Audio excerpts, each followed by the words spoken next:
You who try to smile while carrying a weight that seems to crush every part of your being. You who wake up every morning, even without knowing how you will face the day, because life gives you no choice.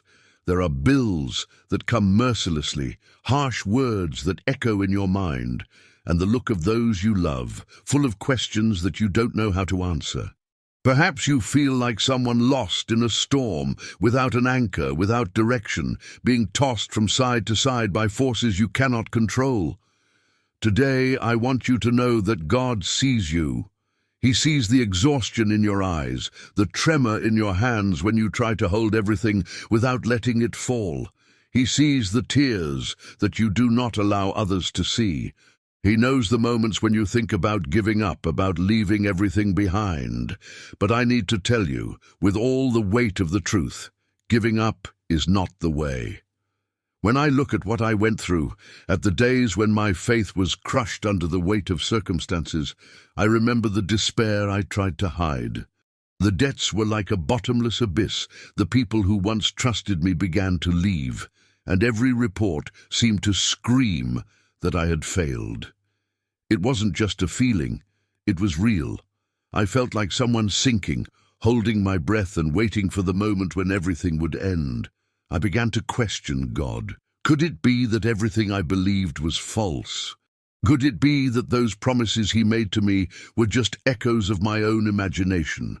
Doubt invaded my heart like a plague.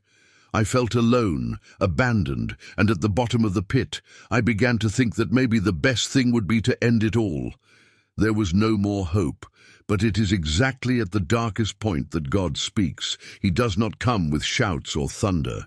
He arrives with a firm and clear voice, and that voice confronted me. "Are you a coward?" He asked. I tried to justify my pain, tried to explain that I saw no way out, but He did not accept my excuses. "Do you have the right to ruin the faith of so many who have trusted you? Will you bear the weight of the destruction your act will cause in the lives of others?" These words pierced my heart like a sword. I realized that even in my pain, I had a choice. It was not the end. I could continue, even if every fiber of my being screamed otherwise.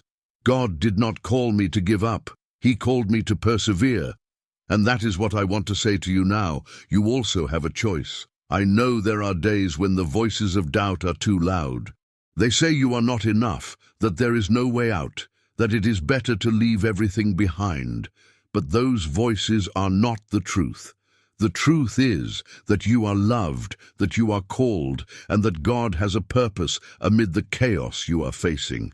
There is no storm so great that He cannot calm. There is no burden so heavy that He cannot carry. When I started to fight again, it was not easy. Things did not suddenly change. There were bills to pay, people to convince, and problems that kept arising. But something happened. My heart began to change. God brought people around me, people who believed with me, who decided to fight by my side. There were sacrifices, yes, but each sacrifice was a seed planted. I remember an elderly lady who came to me with tears in her eyes. She had no money, nothing to offer, except a bowl of rice, 2 chopsticks, and a spoon. That was one of the most difficult moments of my life, because I knew that was all she had. But it was there that God showed me the power of faith. When you offer Him everything you have, no matter how small it seems, He transforms it into something grand. It's not about what you give, but about the heart with which you give. From that moment, something began to change. People began to rise up, to do what they could. It wasn't about grand gestures, but about small actions that together created a wave of change. And I want to tell you, start with the little you have. Maybe it's an act of faith, a prayer, or even a small step toward what God has for you. Do not despise small beginnings. God can use what seems insignificant to do something extraordinary. I know it's hard to keep going when everything around you seems to be falling apart. I know there are days when you just want to hide, curl up in a corner, and wait for the pain to pass. But I want to remind you that God never promised a life without challenges. He promised to be with you in the midst of them. He promised that no matter how dark the night, the light will come. Remember, faith is more than believing in miracles. It is trusting in God when the miracles are not visible. It is standing firm when everything seems lost. It is declaring that even in the midst of the storm, you know He is in control. If you are struggling right now, if you feel like you're at the bottom of the pit, I want you to know that there is hope. The same voice that confronted me in that dark moment is calling you today. It is saying, get up. This is not the end. I am with you. No matter how impossible your situation seems, God is greater than any mountain in front of you. He is greater than your debts, your illnesses, your losses. He is greater than the fear that tries to paralyze you.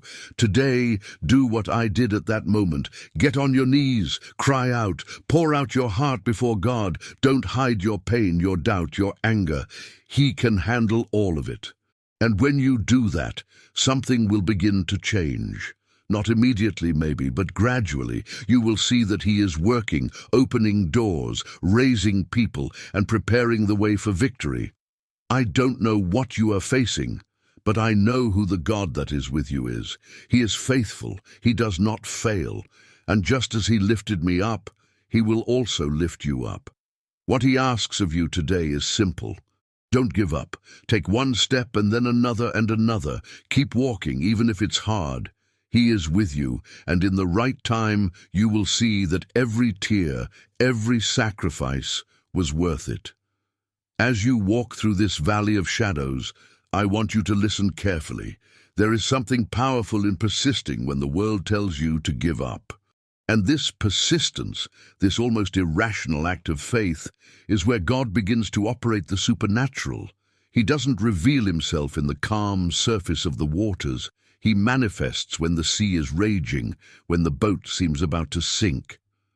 I remember one cold night in the half-finished apartment where my family and I were living. There was no heating, and the cold seemed to penetrate to the bones.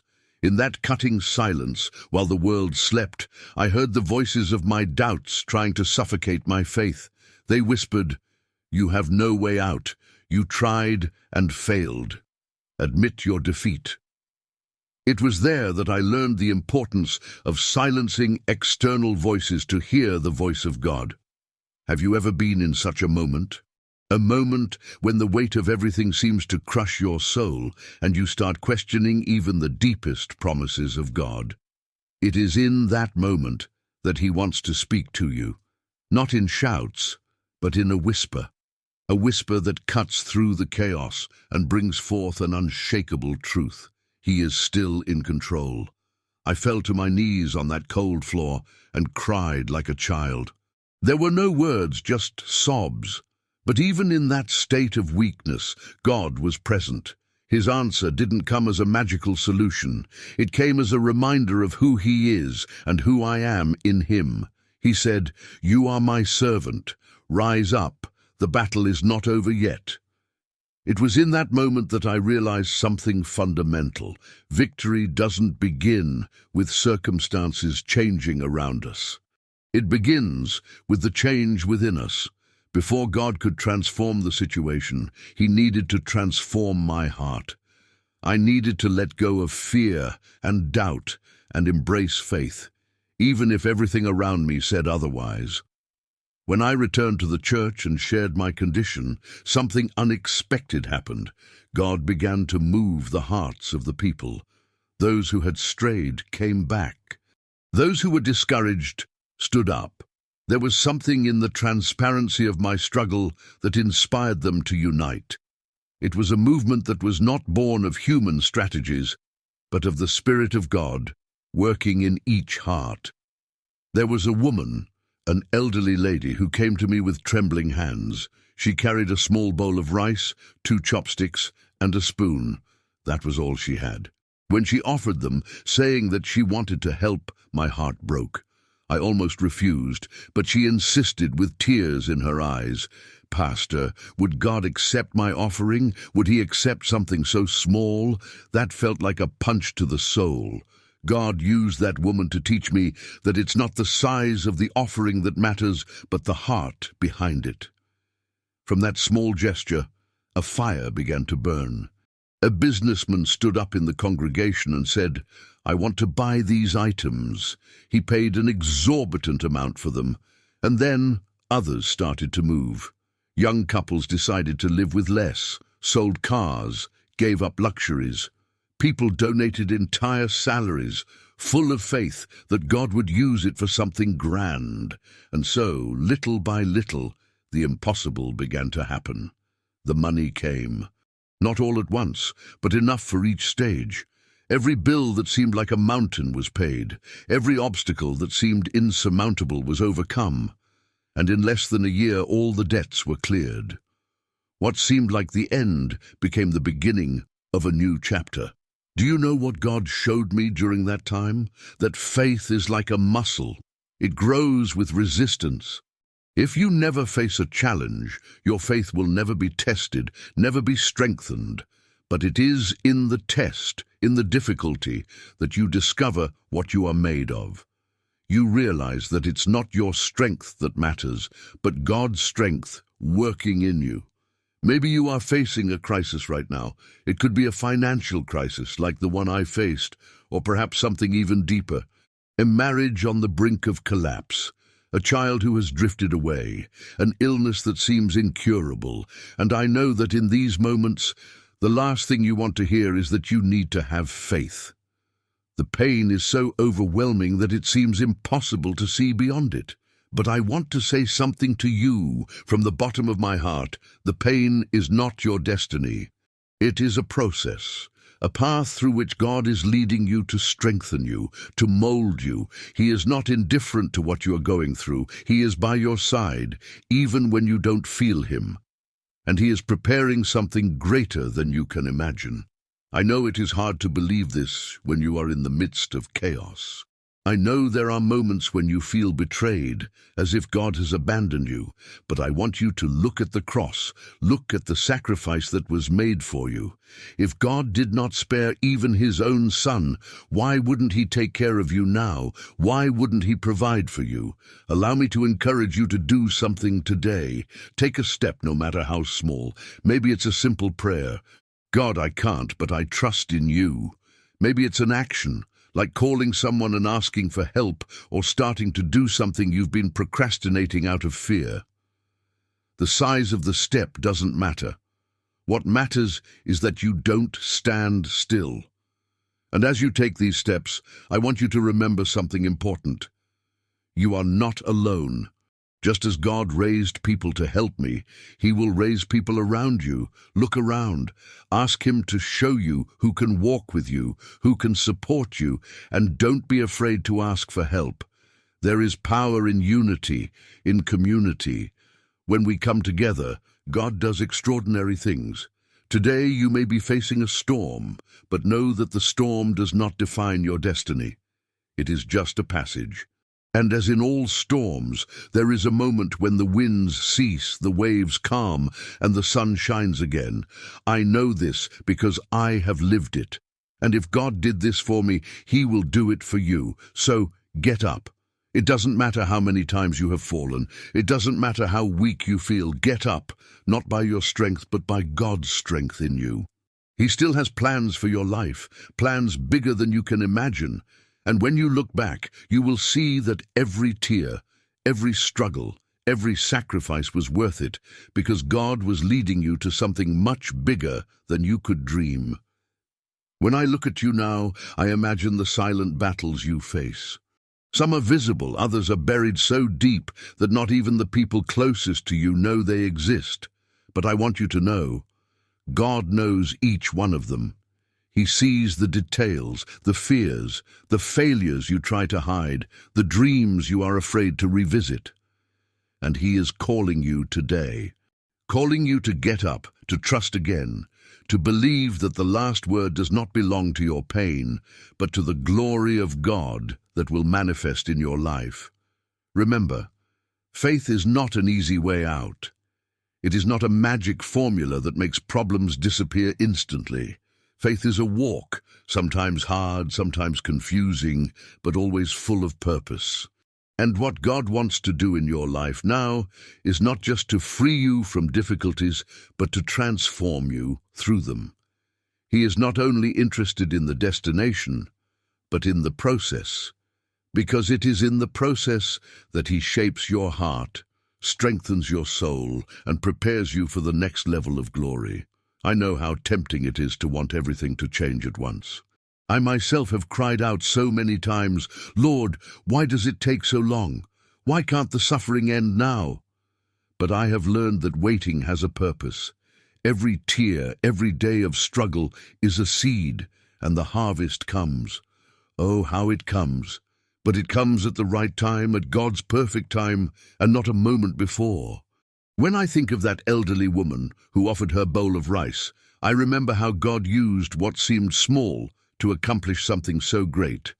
And I want to tell you today, what you have to offer, no matter how small it seems, is enough for God.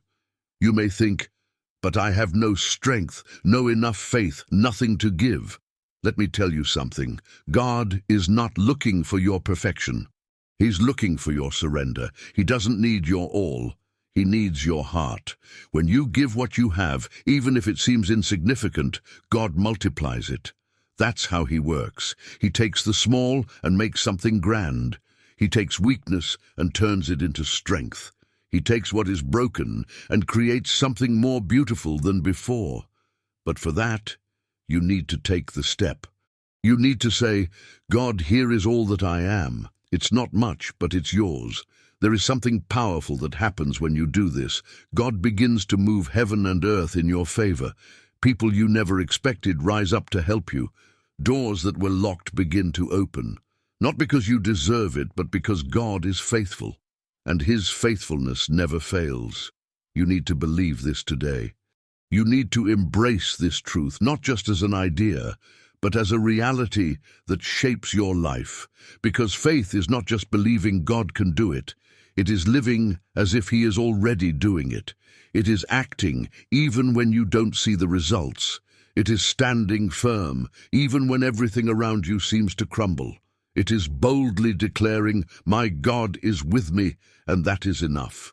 I know there are moments when the weight is so heavy that you feel you can't go on. Moments when the voices of despair are so loud that you can barely hear the voice of God. But in those moments, remember that you are not alone. God is with you.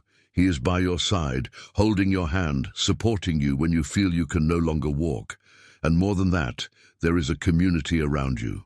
There are people whom God is raising to walk with you, to support you, to pray for you. Don't try to carry everything alone. Don't be afraid to ask for help, to open up, to allow others to see your struggle. Because when we come together, we become stronger. And it is in unity that God performs the greatest miracles. When I think about what God has done in my life, I am amazed. It wasn't because I was strong or wise or perfect. It was because, even in my weakness, I chose to trust in Him. It was because, even when everything seemed lost, I didn't give up. And if God did that for me, He will do it for you. He is the same yesterday, today, and forever. And His promises are just as true for you as they were for me. Today, I want to challenge you to take that step of faith, to stand up even if your legs are trembling, to pray even if your voice is choked with tears, to believe even if your mind is full of doubts. Because when you do that, you release the power of God to act. You invite the supernatural to enter the natural, and that's when miracles happen. No matter what you are facing today, no matter how big the challenge, how deep the hole you find yourself in, God is greater. He is greater than your debts, greater than your pain, greater than your fears. He is the God who raises the dead, who parts the sea, who makes the impossible possible. And He is by your side. So get up, not because you are strong, but because He is strong in you. Not because you know what to do, but because He knows. Not because you have all the answers, but because He is the answer. And as you walk, step by step, day by day, He will be with you. And in due time, you will see the harvest. You will see that every tear, every sacrifice, every moment of pain had a purpose. And when that day comes, you will look back and see that God was with you all along. You will see that He never abandoned you, never left you, and your faith will be stronger, your heart firmer, your life more purposeful. So, my brother, my sister, trust in Him today, surrender everything to Him, and see how He turns the impossible into possible, how He makes something extraordinary out of nothing, because He is God, and He loves you more than you can imagine. May the grace and peace of the Lord Jesus be with you today and always. Amen. Share this blessed video so it can touch and help other people like you and me. Do you want to delve deeper into faith and prayer? Download our exclusive ebook on how to strengthen your spirituality in today's world. The link is in the comments below. Don't forget to click the subscribe button if you haven't done so yet. Thank you from the bottom of my heart for being part of our faith community. If you wish to support our channel a bit more, consider becoming a member of our channel. Here are 2 more videos for you to continue your spiritual journey and growth in faith. Thank you, and God bless you all. See you soon.